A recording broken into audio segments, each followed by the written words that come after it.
कहानी की शुरुआत होती है टॉम से, जो एक ओशनोग्राफर है। एक दिन टॉम अपनी पत्नी जूलिया और दो बच्चों कैसी और बेन के साथ कैरिबियन समुद्र में सफर करने के लिए एक जहाज पर निकलता है। सब लोग अपने अपने काम में व्यस्त रहते हैं। टॉम और बेन मछली पकड़ने में लगे होते हैं, कैसी अपने गैजेट में खोई रहती है और जूलिया तैरने के लिए समुद्र में उतर जाती है। लेकिन अचानक जूलिया को पानी में कुछ अजीब सा महसूस होता है। चारों तरफ सब कुछ शांत है, लेकिन उसके मन में डर बैठ जाता है, जैसे कोई बड़ी और खतरनाक चीज उसके आसपास घूम रही हो। उसी समय जहाज पर लगे नेविगेशन इंस्ट्रूमेंट्स भी अजीब तरह से काम करने लगते हैं, लेकिन टॉम मछली पकड़ने में इतना ध्यान लगाए होता है कि वो इस बात को नोटिस ही नहीं करता। दूसरी तरफ जूलिया की तबीयत खराब होने लगती है और वो डूबने लगती है। जोर जोर से चिल्लाती है, लेकिन परिवार तक उसकी आवाज नहीं पहुंचती। पानी का बहाव उसे जहाज से और दूर ले जाता है। तभी अचानक टॉम उसकी चीख सुन लेता है। घबराकर वो जहाज को उसकी तरफ मोड़ता है और फिर पानी में कूद जाता है। बच्चों की मदद से टॉम जूलिया को बाहर निकालता है और उसे होश में लाता है। टॉम गुस्से में होता है क्योंकि वो हमेशा कहता है कि पानी में जाने से पहले सबको बताना चाहिए। जूलिया माफी मांगती है और ये घटना यहीं खत्म हो जाती है। लेकिन उन्हें अंदाजा भी नहीं था कि ये तो सिर्फ एक डरावनी शुरुआत है। आज टॉम के परिवार के लिए खास दिन है, क्योंकि उनके बेटे बेन का 13वां जन्मदिन है। टॉम केक पर मोमबत्तियां जलाता है और सब मिलकर बेन को बधाई देते हैं। बेन को गिफ्ट्स मिलते हैं और कैसी इस खुशी के पल की फैमिली फोटो खींचती है। तभी कैसी का बॉयफ्रेंड उसे कॉल करता है। वो उससे तैराकी के बारे में पूछता है, लेकिन उसी समय पीछे से अचानक तेज और खतरनाक तूफान आने लगता है। कैसी घबरा जाती है, लेकिन उसका बॉयफ्रेंड उसे भरोसा दिलाता है कि वो सुरक्षित है। तभी फोन का कनेक्शन कट जाता है। कैसी अपने माता पिता को बताती है कि जमीन पर भी तूफान आया है। तभी सबको जहाज पर झटके महसूस होते हैं। सब डेक पर भागते हैं और देखते हैं कि जहाज के चारों ओर बहुत बड़ी व्हेल मछलियों की लाशें तैर रही हैं। टॉम समझाता है कि कभी कभी तूफान में व्हेल रास्ता भटक जाती है, लेकिन यहाँ मामला कुछ और है, क्योंकि ये मृत व्हेल्स जहाज को धक्का दे रही थीं, जिससे उनकी सुरक्षा खतरे में पड़ गई। टॉम सच जानने के लिए पानी में कूदता है, लेकिन वापस लौटते समय उसके कंधे में चोट लग जाती है, क्योंकि वो प्रोपेलर से टकरा जाता है। जूलिया तुरंत उसके कंधे पर टांके लगाती है। टॉम बताता है कि जहाज का शाफ्ट मुड़ा हुआ है, शायद किसी व्हेल के टकराने से। अब उनके लिए यहां से निकलना लगभग नामुमकिन है। बाद में कैसी फोन का सिग्नल वापस लाने की कोशिश करती है, लेकिन नेटवर्क पूरी तरह से गायब हो चुका है। रेडियो भी कोई सिग्नल नहीं पकड़ रहा था। टॉम तुरंत उनके खाने पीने का हिसाब लगाने लगता है। पानी बस 4 दिन के लिए है, उससे ज्यादा नहीं। टॉम उम्मीद करता है कि वे शिपिंग रूट पर हैं, इसलिए शायद कोई जहाज उन्हें ढूंढ लेगा। लेकिन तभी बाहर से अजीब और डरावनी आवाजें आने लगती हैं। जब परिवार डेक पर जाता है, तो वे आसमान से चमकती हुई चीजें गिरती हुई देखते हैं। ये चीजें धीरे धीरे उनकी तरफ बढ़ रही थीं। टॉम जान जोखिम में डालकर जहाज का इंजन स्टार्ट करता है। किसी तरह वो जहाज को एक उल्कापिंड से बचाकर मोड़ता है, लेकिन इस कोशिश में इंजन बुरी तरह से डैमेज हो जाता है। अगली चीज इतनी करीब गिरती है कि परिवार साफ देख लेता है। ये प्राकृतिक उल्कापिंड नहीं, बल्कि धरती के आर्टिफिशियल सैटेलाइट्स हैं। तभी अचानक तेज हवाएं चलने लगती हैं और सारे इंस्ट्रूमेंट्स पूरी तरह गड़बड़ा जाते हैं। घबराया हुआ परिवार जहाज के अंदर छिप जाता है, जबकि बाहर लहरें जहाज को इधर उधर पटक रही थीं। सब लोग लाइफ जैकेट पहन लेते हैं और सबसे बुरे हालात के लिए तैयार हो जाते हैं। तभी एक अजीब सी घंटी जैसी आवाज गूंजती है, जिससे सबकी नाक से खून निकलने लगता है और उन्हें चक्कर आने लगते हैं। टॉम फ्लेयर गन से मदद का सिग्नल देने की कोशिश करता है, लेकिन सब बेकार जाता है। बड़ी मुश्किल से परिवार रात को जिंदा बच पाता है। सुबह होने पर वे राहत की सांस लेते हैं कि वे जिंदा हैं, लेकिन जहाज के एक तरफ बहुत बड़ा छेद हो चुका था और अब हालात और भी खराब होने वाले थे। सुबह जब सब बाहर निकलते हैं तो उनकी आंखें फटी की फटी रह जाती हैं। चारों तरफ का नजारा पूरी तरह बदल चुका था। पानी गायब हो चुका था और उनका जहाज अब एक पथरीले रेगिस्तान के बीच चट्टानों पर फंसा हुआ था, जहां कभी गहरा समुद्र हुआ करता था। ये देख सबके होश उड़ जाते हैं। कुछ समय बाद टॉम अपने परिवार को समझाने की कोशिश करता है कि शायद सब लोग नहीं मरे होंगे। वो कुछ माप लेता है और पाता है कि कंपास गलत दिशा दिखा रहा है। उत्तर अब अपनी जगह पर नहीं है। इसका मतलब है कि धरती के ध्रुव बदल गए हैं। ऐसा पहले भी हुआ था, लेकिन लाखों साल पहले। अब समुद्र की जगह जमीन आ चुकी है और टॉम को शक है कि इंसानियत लगभग खत्म हो चुकी है। यह सुनकर कैसी टूट जाती है और रोते हुए केबिन में चली जाती है। कहती है कि उसे अकेला छोड़ दो। जूलिया बाकी बचे सामान की गिनती करने लगती है। इसी बीच बेन आसमान में रंग बिरंगे गुब्बारे छोड़ता है, उम्मीद करते हुए कि कोई बचा हुआ इंसान उन्हें देख लेगा। वहीं टॉम रेडियो ऑन करके मदद का सिग्नल भेजता है। तभी अचानक उसे जवाब मिलता है। ये नेटो नाम के एक छोटे सबमर्सिबल, पानी के अंदर चलने वाली पनडुब्बी के कप्तान का था। नेटो बताता है कि जब ये तबाही हुई, वे गहरे पानी में थे, इसलिए बच गए। लेकिन अब सारे कम्युनिकेशन सिस्टम फेल हो चुके हैं और मदद की उम्मीद करना बेकार है। नेटो के हिसाब से हालात बहुत गंभीर हैं। नेटो बताता है कि समुद्र एक हफ्ते में वापस लौट आएगा और तब हालात बेहद खतरनाक होंगे। इसलिए वो सलाह देता है कि वे लोग ऊंचाई वाली जगह ढूंढकर वहां चले जाएं। जूलिया बच्चों को सामान पैक करने के लिए कहती है। टॉम सीधे नेटो से पूछता है कि क्या वो उनके बच्चों को बचा सकता है। नेटो समझाता है कि उसकी पनडुब्बी बहुत छोटी है, उसका साथी मर चुका है और वो सिर्फ एक इंसान को ही ले जा सकता है। काफी समझाने के बाद टॉम उसे दोनों बच्चों को लेने के लिए तैयार कर लेता है और उसे अपने लोकेशन भेज देता है। टॉम नक्शे पर रास्ता तय करता है और वादा करता है कि 2 दिन में वे उस जगह पहुंच जाएंगे। अगली सुबह परिवार यात्रा शुरू करने के लिए लगभग तैयार होता है। टॉम डेक पर आता है और अचानक देखता है कि एक आदमी अपने कुत्ते के साथ उनकी तरफ आ रहा है। टॉम उसके पास जाता है, मुस्कुराकर उसका स्वागत करता है और देखता है कि वो आदमी घायल है। टॉम उसे पानी देता है, लेकिन जैसे ही आदमी पानी पीता है, वो अचानक टॉम के चेहरे पर घूंसा मार देता है। ये देखकर जूलिया भागती है, लेकिन तभी वो आदमी एक नुकीले भाले से टॉम के सीने में वार कर देता है।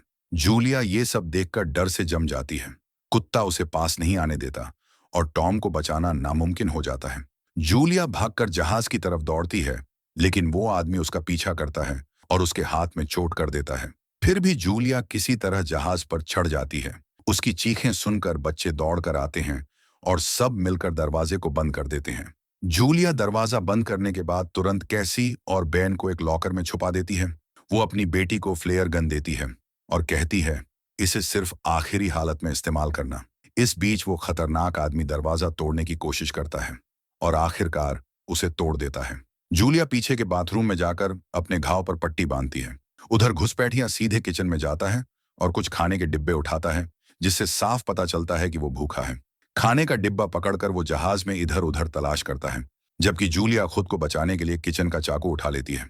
आदमी केबिन में घुसता है, लेकिन जूलिया नीचे कूद जाती है और जहाज के नीचे छुप जाती है। वो आदमी नीचे झांकता है, लेकिन जूलिया दिखाई नहीं देती। तभी उसका कुत्ता जूलिया पर हमला कर देता है और मजबूरी में जूलिया उसे मार देती है। कुत्ते की चीख सुनकर आदमी बाहर आता है और कुत्ते की लाश देख लेता है। इसी दौरान जूलिया दूसरी तरफ से पोर्ट होल से वापस जहाज पर चढ़ती है, लेकिन सीधे उस आदमी के हाथ लग जाती है। वो उसे पीटता है, सोफे पर फेंक देता है और गला दबाकर मारने की कोशिश करता है। ये सब कैसी अपनी छुपी हुई जगह से देख रही होती है। उसे एहसास होता है कि अब आखिरी वक्त आ गया है। वो लॉकर खोलती है और फ्लेयर गन से गोली चला देती है। गोली लगते ही आदमी पीछे गिरता है, लेकिन फ्लेयर जहाज में आग लगा देती है। जूलिया बच्चों को भागने का आदेश देती है और खुद गैली की तरफ बढ़ती है, लेकिन वो आदमी सिर्फ घायल हुआ है और फिर से हमला करने की कोशिश करता है। जूलिया उसे जोर से लात मारती है और जल्दी से पैक किया हुआ सामान उठाती है और बच्चों के साथ नीचे कूद जाती है। बेन अपने पिता की लाश को पाता है। कैसी दौड़कर जाती है और रोते हुए अपने पापा को पकड़ लेती है। जूलिया भी अपने पति को आखिरी बार चूमती है, लेकिन तभी वो देखती है कि जलता हुआ जहाज छोड़कर वो खूंखार आदमी भी कूद गया है और उनकी तरफ बढ़ रहा है। जूलिया तुरंत बच्चों को लेकर वहां से भागती है। पीछे से जहाज तेज धमाके के साथ फट जाता है। परिवार पत्थरीले रेगिस्तान में भागते भागते एक चट्टानी घाटी में पहुंचता है, जहां एक छोटी सी धारा बह रही होती है, लेकिन वो पानी खारा होता है और पीने लायक नहीं होता। कैसी थोड़ा सा पानी बेन को देती है, लेकिन वो पीने से मना कर देता है। उसे लगता है कि ये सब उसकी गलती है, क्योंकि उसने गुब्बारे उड़ाए थे। कैसी भी यही बात कहती है, लेकिन जूलिया गुस्से में कहती है कि उसका बेटा निर्दोष है, उसने कोई बुरा नहीं किया। वो बच्चों को संभालते हुए कहती है कि अब उन्हें लंबा सफर तय करना होगा। तभी उसकी नजर फिर से उस कातिल पर पड़ती है, जो उनका पीछा करता हुआ घाटी में उतर रहा था। जूलिया बच्चों को लेकर फिर से दौड़ती है। रास्ते में बेन को एक शार्क की सड़ी गली लाश मिलती है। वो खाने के लिए उसे काटने की कोशिश करता है, लेकिन जूलिया पीछे कातिल को देख लेती है और तुरंत बच्चों को दौड़ने के लिए कहती है। भागते भागते वे एक ऐसे मैदान में पहुंचते हैं जहां जहरीले कचरे के ड्रम बिखरे पड़े होते हैं, जो पहले समुद्र में डूबे हुए थे। जूलिया खतरे को जानते हुए भी बच्चों को आगे बढ़ने को कहती है, क्योंकि पीछे मौत उनका इंतजार कर रही थी। चारों तरफ इंसानों द्वारा फेंका हुआ प्लास्टिक और कचरे के ढेर पड़े होते हैं। चलते चलते जूलिया नोटिस करती है कि बेन बुरी तरह कमजोर हो गया है। जूलिया अपने बच्चों को आखिरी बचा हुआ पानी पिलाती है। कैसी रोने लगती है क्योंकि उसे लगता है कि अब उनके बचने का कोई रास्ता नहीं है। लेकिन जूलिया हिम्मत नहीं हारती और बच्चों को आगे बढ़ने का आदेश देती है। चलते चलते उन्हें समुद्र में गिरे एक पुराने विमान का ढांचा मिलता है। वे उसके अंदर जाकर आराम करते हैं। वहां बैठकर जूलिया अपनी फैमिली की आखिरी फोटो देखती है और बच्चों को बताती है कि वो टॉम से पहली बार कैसे मिली थी, जब टॉम को एक डाइव के बाद अस्पताल लाया गया था। ये यादें सुनकर बच्चे रो पड़ते हैं और अपने पापा को आखिरी बार याद करते हैं। रात में कैसी बाहर बैठी होती है, तभी अंधेरे से कातिल धीरे धीरे उसके पास आता है। लेकिन ये उसकी चाल होती है। जैसे ही वो आदमी कैसी को पकड़ने बढ़ता है, जूलिया पीछे से उस पर हमला कर देती है और चाकू से उसे घायल कर देती है।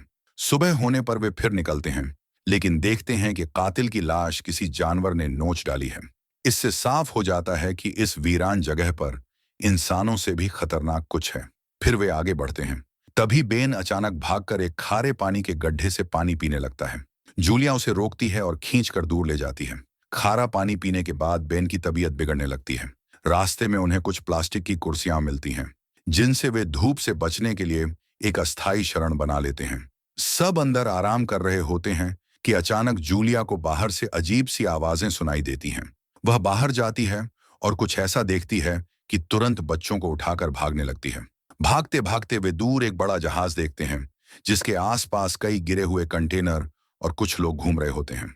जूलिया मदद के लिए चिल्लाती है, लेकिन तभी वहां हजारों विशाल केकड़े दिखाई देते हैं। ये देखकर वे लोग तुरंत एक कंटेनर के अंदर भागकर दरवाजा बंद कर लेते हैं और जूलिया की मदद की गुहार को नजरअंदाज कर देते हैं। जूलिया, कैसी और बेन किसी तरह एक कंटेनर पर चढ़ जाते हैं। नीचे विशाल केकड़े हमला कर रहे होते हैं। जूलिया की टांग पर एक केकड़े का हमला हो जाता है और वो घायल हो जाती है।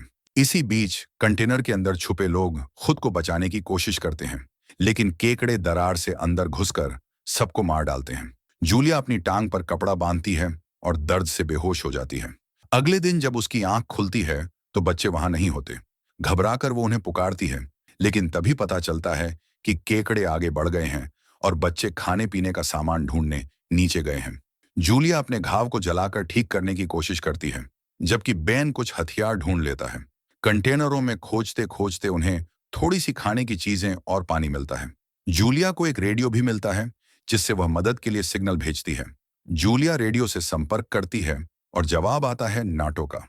वह बताता है कि उस पर भी गहरे समुद्र के विशाल जीवों ने हमला किया है। उसके मुताबिक समुद्र जल्द ही वापस लौटने वाला है, इसलिए ये खतरनाक जीव बाहर आए हैं। जूलिया बच्चों को बचाने की गुहार लगाती है, लेकिन उसके पास नक्शा नहीं है और उसे समझ नहीं आ रहा कि किस दिशा में जाए। तभी नाटो एक फ्लेयर फायर करता है। दूर से बेन उस रोशनी को देखता है और सब उसी दिशा में दौड़ पड़ते हैं। रास्ता बेहद कठिन है, क्योंकि उन्हें सूखे समुद्र की खतरनाक सतह और चट्टानों से होकर जाना होता है। काफी कोशिशों के बाद उन्हें दूर एक पीली पनडुब्बी दिखाई देती है, लेकिन वहां तक पहुंचना आसान नहीं है।